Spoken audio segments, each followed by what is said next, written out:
চলমান পরিস্থিতি নিয়ে মুখ খুললেন আজহারী। জানাবো, হাসিনা বুড়িয়ে গেছেন, ফুরিয়ে গেছেন, নিঃশেষ হয়ে গেছেন। পরিস্থিতির উপর নিয়ন্ত্রণ প্রতিষ্ঠা করুন, সরকারকে বিএনপি। এবং সর্বশেষ জানাবো, ধানমন্ত্রী 32-এর পাশে আয়নাঘর সন্দেহে উৎসুক জনতার ভিড়। শুনছিলেন সংবাদ শিরোনাম, এবারে বিস্তারিত। চলমান পরিস্থিতি নিয়ে মুখ খুললেন আজহারী। ছাত্র জনতার রক্তক্ষয়ী গণঅভ্যুত্থানের 6 মাস পর ফের সক্রিয় রাজনীতিতে ফেরায় মরিয়া চেষ্টা করছে পতিত আওয়ামী লীগ সরকার। সেই লক্ষ্যে ছাত্র সমাজের উদ্দেশ্যে ভাষণ দেন ভারতে পালিয়ে যাওয়া সাবেক প্রধানমন্ত্রী শেখ হাসিনার। এর পরপরই তীব্র ক্ষোভে ফিরে পড়ে ছাত্র জনতা। বিক্ষুব্ধ ছাত্র জনতা ধানমন্ত্রী 32 নম্বরের শেখ মুজিবুর রহমানের বাসভবন সহ দেশের বিভিন্ন স্থানে পতিত আওয়ামী লীগের প্রভাবশালী নেতাদের বাড়ি, শেখ মুজিবের মুরাল এবং মুজিব পরিবারের সদস্যদের নাম সম্বলিত ফলক ভাঙচুর শুরু করেন। এমন পরিস্থিতিতে অন্তর্বর্তী সরকার থেকে শুরু করে বিভিন্ন রাজনৈতিক দলও প্রতিক্রিয়া দেখিয়েছেন। তারা প্রায় সবাই এ ধরনের ঘটনা উস্কে দেওয়ার জন্য আওয়ামী লীগ ও শেখ হাসিনাকে দায়ী করেছেন। পাশাপাশি সবাইকে শান্ত থাকারও আহ্বান করেন হয়েছে। এদিকে দেশব্যাপী চলমান এই পরিস্থিতি নিয়ে মুখ খুলেছেন জনপ্রিয় ইসলামিক স্কলার মিজানুর রহমান আজহারী। তিনি সবাইকে এখানেই থেমে যাওয়ার আহ্বান জানিয়েছেন। ওই পোস্টে তিনি বলেন, মবক্রেসি দেশকে অস্থিতিশীল অবস্থায় নিয়ে যেতে পারে, এখানেই থেমে যাওয়া উচিত।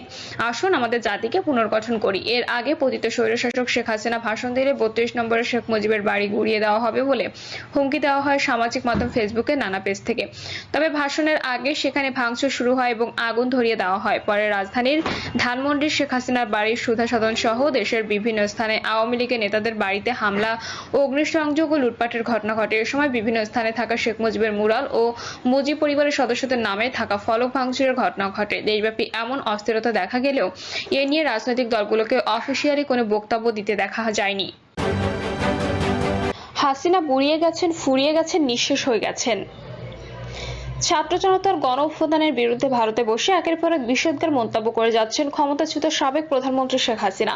মানবতা বিরোধী অপরাধ, গুম, বিচার বহির্ভূত হত্যা ও ব্যাপক মানবাধিকার লঙ্ঘনের দায়ে অভিযুক্ত হাসিনাকে নিয়ে ফেসবুকে একটি স্ট্যাটাস দিয়েছেন বিএনপি চেয়ারপারসন ও সাবেক প্রধানমন্ত্রী খালেদা জিয়ার সাবেক প্রেস সচিব মারুফ কামাল খান। সেখানে তিনি বলেছেন, হাসিনা বুড়িয়ে গেছেন, ফুরিয়ে গেছেন, নিঃশেষ হয়ে গেছেন। সব পুরনো বস্তাপচা মিথ্যাগুলো উপড়ে দিয়েছেন। ক্রমাগত মিথ্যের ফুলঝুরি ছড়াবার মতন একটা ক্রিয়েটিভ ক্ষমতা তার ছিল, কিন্তু এখন তার কথাবার্তা শুনে হতাশ হচ্ছে। তিনি সব সৃজনশীলতা হারিয়ে ফেলেছেন, নতুন করে মিথ্যাচারিতা করতে পারছেন না। সেই সব পুরনো বস্তাপচা মিথ্যাগুলো উগড়ে দিচ্ছেন। নতুন করে মিথ্যা কেচ্ছা কাহিনী ফাদার এই ব্যর্থতা প্রমাণ করছে তিনি ফুরিয়ে গেছেন। খুব মনোটোনাস ও ক্লিশে হয়ে পড়েছেন তার কথাবার্তা। এখন তিনি নতুন কোনো কুকথা বলতে পারছেন না, নতুন ধারার কুৎসিত গালিগালাজও উদ্ভাবন করতে পারেন না। নতুন কোনো ব্লাফ কই হাসিনার। বিশ্বাসযোগ্য চটকা ধাপ্পাবাজির ক্ষমতাও কি তিনি হারিয়ে ফেলেছেন? সেই একঘেয়ে পুরনো মিথ্যা তো আর চলে না। শেখ হাসিনা এখন পুরাই বিবর্ণ, বিনোদনহীন। তার কাঁদো কাঁদো অভিনয়, ভিকটিম কার্ড খেলা, শিগগির চিত্র পাল্টে দেওয়ার দম্ভ, উস্কানি, মানবতার দোহাই, স্বজন হারানোর বেদনা এবং আমার কি অপরাধ দেশবাসীর কাছে প্রশ্ন, এসব এখন কেবলই চর্বিত চর্বণ। লাখো কোটি টাকা লুটের পর হাসিনার ত্যাগের গল্প নতুন করে কোনো আবেদন সৃষ্টি করতে পারছে না। হত্যা করে তার দায় অন্যের উপর চাপাবার ব্যাপারে হাসিনার ফাঁদা ষড়যন্ত্র তত্ত্বের পৃষ্ঠাও সকলের অনেকবার পড়া হয়ে গেছে। তার রুচিহীন ভক্তরা পর্যন্ত এখন পুরোই হতাশ হয়ে যাচ্ছে হাসিনার পুয়ার পারফরম্যান্সে। সবাই বুঝতে পারছে হাসিনা বুড়িয়ে গেছেন, ফুরিয়ে গেছেন, নিঃশেষ হয়ে গেছেন। আহাম্মকের স্বর্গবাসী ছাড়া আর কেউ তার পুনরুত্থানের স্বপ্নে বিশ্বাস করবে না, করছে না। পরিস্থিতির উপর নিয়ন্ত্রণ প্রতিষ্ঠা করুন, সরকারকে বিএনপি। কঠোরভাবে আইন শৃঙ্খলা প্রতিষ্ঠা করে রাষ্ট্র ও সরকারের ভূমিকা দৃশ্যমান করা এখন সময়ের দাবি বলে জানিয়েছে বিএনপি।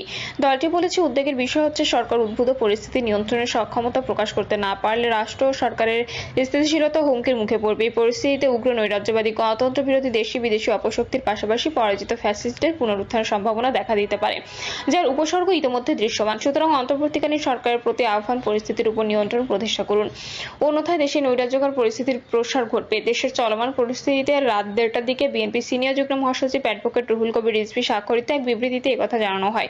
বিবৃতিতে বলা হয়, আমরা গভীর উদ্বেগের সঙ্গে লক্ষ্য করছি হাজারো শহীদের আত্মত্যাগের মধ্য দিয়ে বিতাড়িত, পতিত, পরাজিত, পলাতক স্বৈরাচার এবং তার দোসরদের উস্কানিমূলক আচরণ, জুলাই আগস্টের রক্তক্ষয়ী ছাত্র গণ অভ্যুত্থান সম্পর্কে অশালীন এবং আপত্তিকর বক্তব্য, মন্তব্য দেশের জনগণের মধ্যে তীব্র ক্ষোভ এবং ক্রোধের জন্ম দিয়েছে। এরই ফলশ্রুতিতে ঢাকা সহ দেশের বিভিন্ন স্থানে পতিত স্বৈরাচারের স্মৃতি, মূর্তি স্থাপনা, নামফলক সমূহ ভেঙে ফেলার মতো জনস্পৃহা দৃশ্যমান হয়েছে।